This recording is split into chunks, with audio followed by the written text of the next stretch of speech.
Yo, what's up, y'all? It's Zims, and welcome to another reaction video. Today we're gonna react to Mr. Ballen Death Finds a Way, Places You Can't Go. A lot of you guys probably remember this series from way back in the day. Dude makes amazing content, man. If you guys haven't already, make sure you swoop down to that description box, click on that link and watch this video to the entirety, because I'm gonna be pausing, stopping, and talking through the whole thing. If you guys are new to the channel, my name is Zims, and welcome to the Crow's Nest. Today, we're going to look at 3 places you can't go and people who went there anyways. But before we get into those stories, if you're a fan of the strange, dark, and mysterious delivered in story format, then you come to the right place, because that's all we do, and we upload once a week. So Let's if go. that's of interest to you, please gift the like button a brand new puzzle, but don't tell them you've secretly removed Mr. Ballen 2 Dance? pieces. Is the Mr. Ballen Also, Dance please subscribe incoming? to our channel and turn on all notifications so you don't miss any of our weekly uploads. Okay, let's get into today's stories.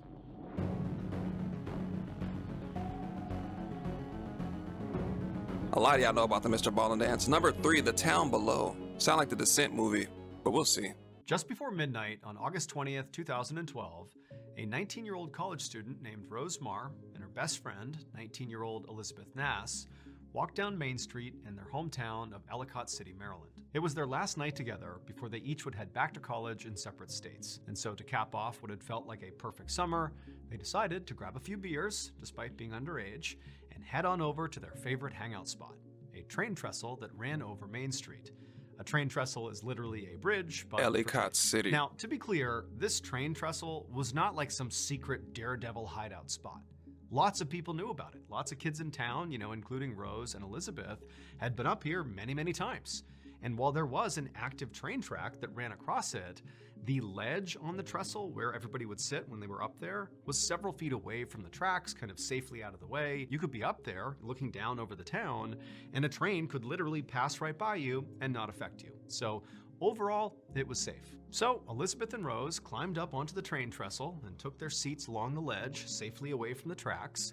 And then they cracked open a few beers and began talking about their upcoming semesters. They talked about which classes they were going to take and what they were looking forward to and really how much they were going to miss each other. And then at some point, Rose pulled out her phone and she took a photo of her and Elizabeth's feet dangling off the trestle. Basically, the photo captured their feet kind of hovering over Main Street. Then she posted that photo to Twitter, and then as soon as she hit post, she and Elizabeth heard this loud screeching sound coming from right behind them.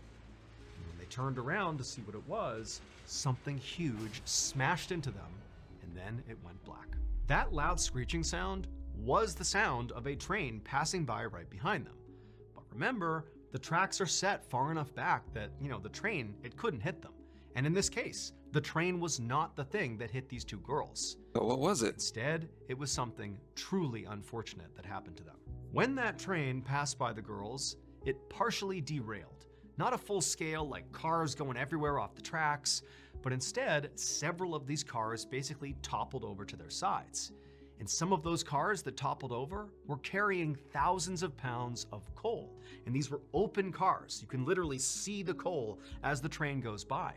And so as the train's going by, those cars topple, all this coal comes out, and the coal smashed into Rose and Elizabeth and fully buried them. It was like they were under an avalanche, but not of snow, of coal. And so by the time the girls were pulled out of the coal, they were already dead. Rose and Elizabeth were the only 2 fatalities from this derailment. Their families would later sue the railroad company alleging negligence, and each family would receive a settlement, though the exact amounts were never disclosed. Bro, that's insane. What are the odds of you just going out there enjoying yourself, living up life, and you just get buried underneath coal? Like, this is like there's one show, 1,000 ways to die. Like, you don't even think of some of the stuff that ways that your life can be taken from you, man. That's so unfortunate, man. And I mean, no amount of money is going to be able to bring them back. So I know their family's dealing with this every day. They probably don't even like trains or anything anymore. You know what I'm saying? So, man, that sucks, bro. Yeah, man, don't take life for granted. It can be taken from you in a split second, just like that. Number 2, Out of Bounds. I don't think he's talking about basketball. Oh, maybe. 2014, a 17-year-old boy named Jesus Meneses was playing basketball with a group of friends on an outdoor basketball court at Kinloch Park in Miami, Florida. The friends had broken up into 2 teams and were in the middle of a very intense pickup game.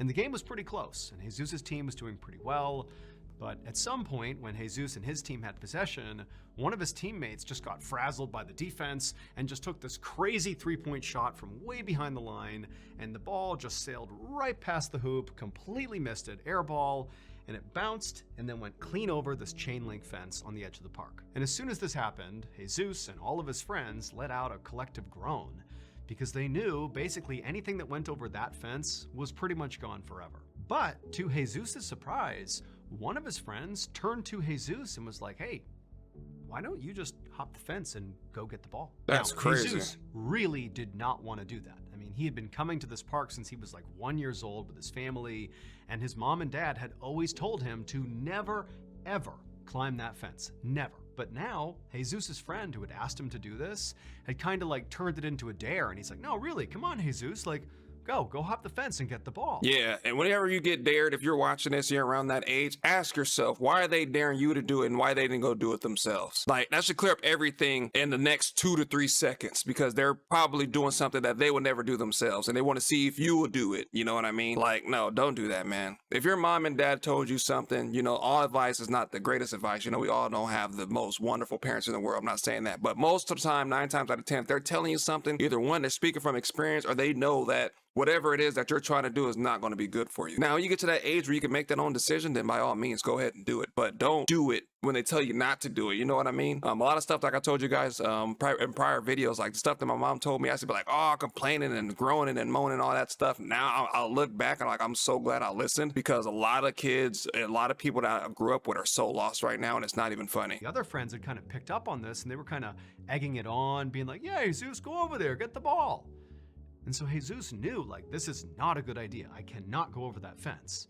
But here I am, surrounded by all my peers, basically egging me on to go do it, and he didn't want to look weak or scared, and so he's thinking to himself, you know, hey, what's the worst that could happen? And he's like, all right, I'll go get it. And so Jesus left the basketball court and walked over to this fence. And it was about 7 feet tall, and there was all this barbed wire across the top of it.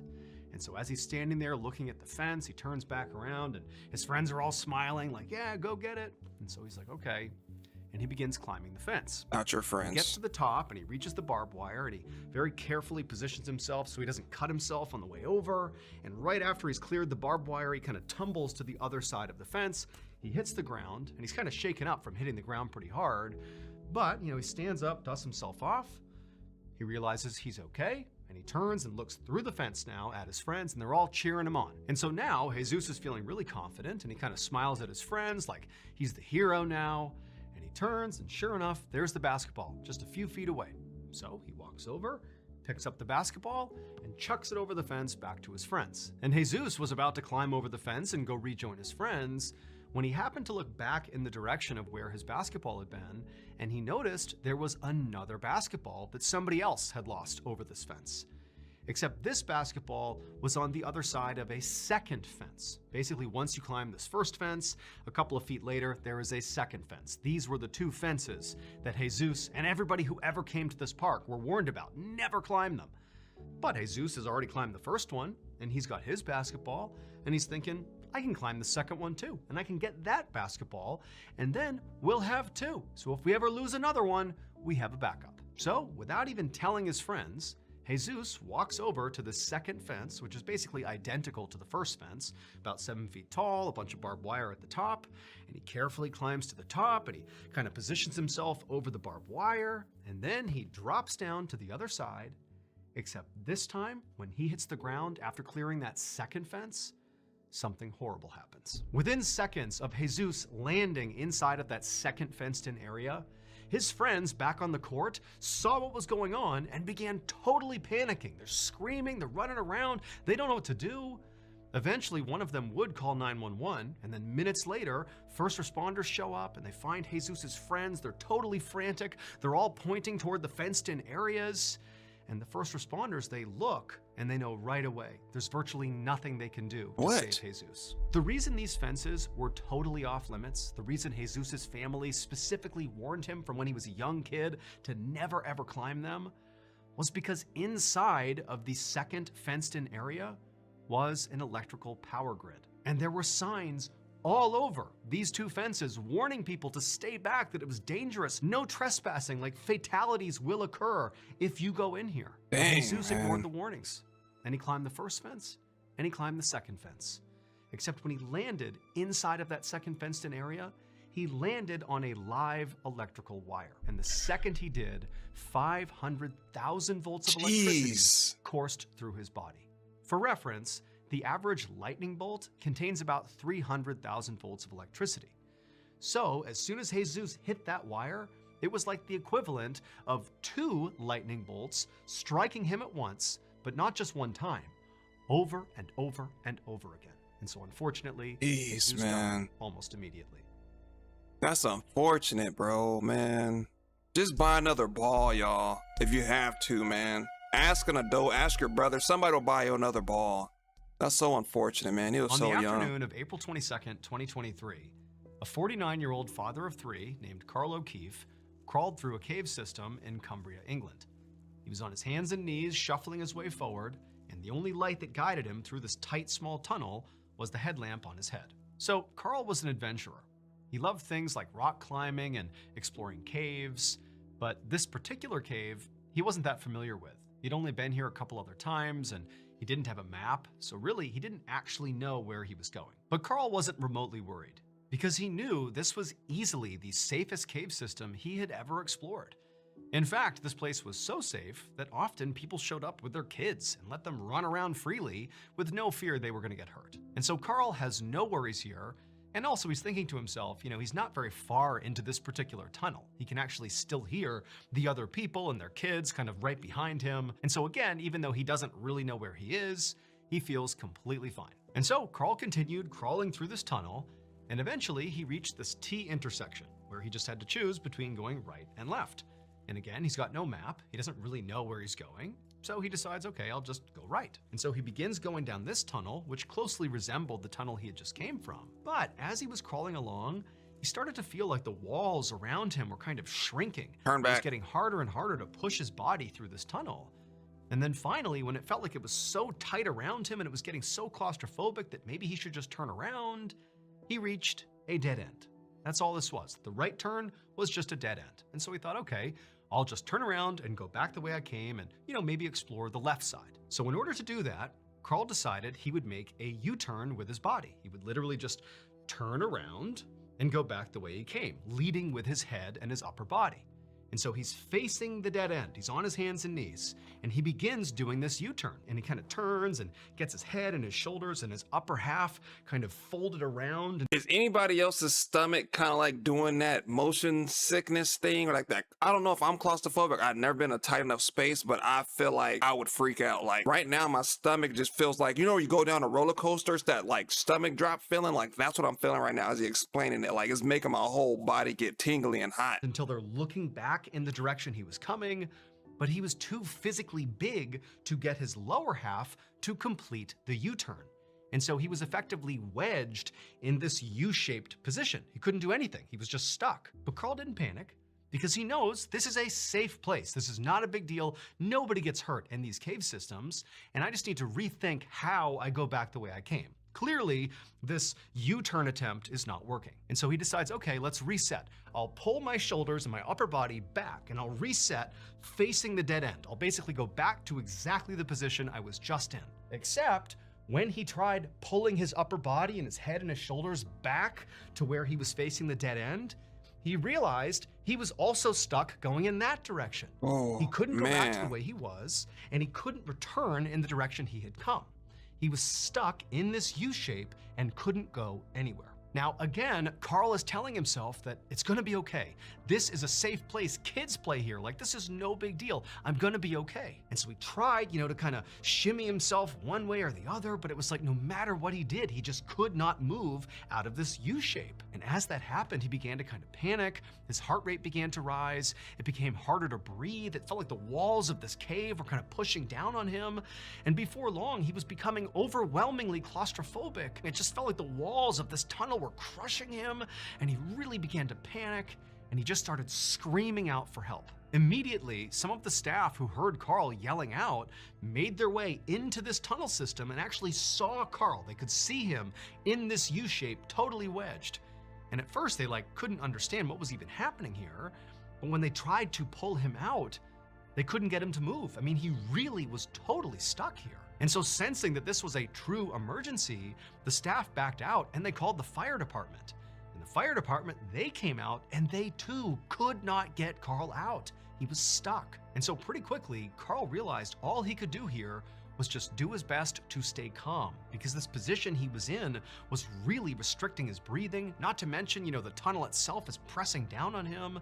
And so he just tried to stay calm and kind of have measured breaths. And he kept thinking, the rescue team, they're right there. They're gonna get me out of here quickly. I know it. But much to Carl's shock and to the shock of all the first responders, they didn't get Carl out quickly. Instead, it would take an agonizing 4 hours to finally free him. And during those 4 hours, Carl got weaker and weaker and weaker and more panicked. The instant Carl was out of the tunnel, he was rushed to the nearest hospital and admitted to the intensive care unit. And there, they would discover he had suffered all these extensive crush injuries from being in that position for so long. He had severe bone damage, organ damage, and nerve damage. I mean, he was in horrible shape. And despite heroic efforts by medical staff to try to save Carl, ultimately, he would die 8 days later from those injuries. And his death would become massive news, because it really seemed impossible that somebody could die in that cave system, because it was meant to be so safe. This cave system was not like an underground cave system where spelunkers go. No, this was a cave system for kids. It was a kids' play place. All the tunnels and the cave itself was made out of plastic, again, so kids could crawl and explore. But adults were told they too could go through those tunnels with their kids. And so Carl had gone to a birthday party for one of his kids' friends. He had brought his kids along, and being the devoted father that he was, he went right in there with his kids and was crawling all around and goofing around with the kids until, unfortunately, he got stuck. Closed it after. Wow, man. Oh my goodness. I could have lived without hearing. That's so sad, man. Can you just imagine, I was trying to put myself in that position, bro. The fact that he stayed calm for so long and tried to maneuver back. I thought he was just going to reverse back the way he came, but he tried to bust a U-turn. I don't know what happened. I mean, hopefully they put up signs right now or do a weight limit or a size test or build tunnels for people for a certain size. So just in case they do get stuck or something like that. Or maybe they can implement some kind of rescue measure just in case someone does get stuck in the future. But that was... Man, that was heart-wrenching, bro. My stomach, I feel sick. I feel nauseous. I feel dizzy. Oh, man. Staying stuck down there for 4+ hours, bro. Nerve damage, all kind of stuff. Man, oh, man.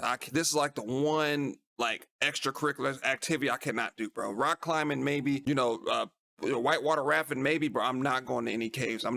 There's no way. Kid farmed or Sploonik, wherever he said earlier, bro, I'm not doing it. But again, this video is by Mr. Ballen, so if you guys haven't already, make sure you swoop down to the description box, click on that link and watch this video in entirety, because I was pausing, stopping, and talking through the whole thing. If you guys are new to the channel, my name is Zems, and welcome to the Crow's Nest. But again, thank you guys for watching, and I'll see you guys next time. If no one told you today, I love you.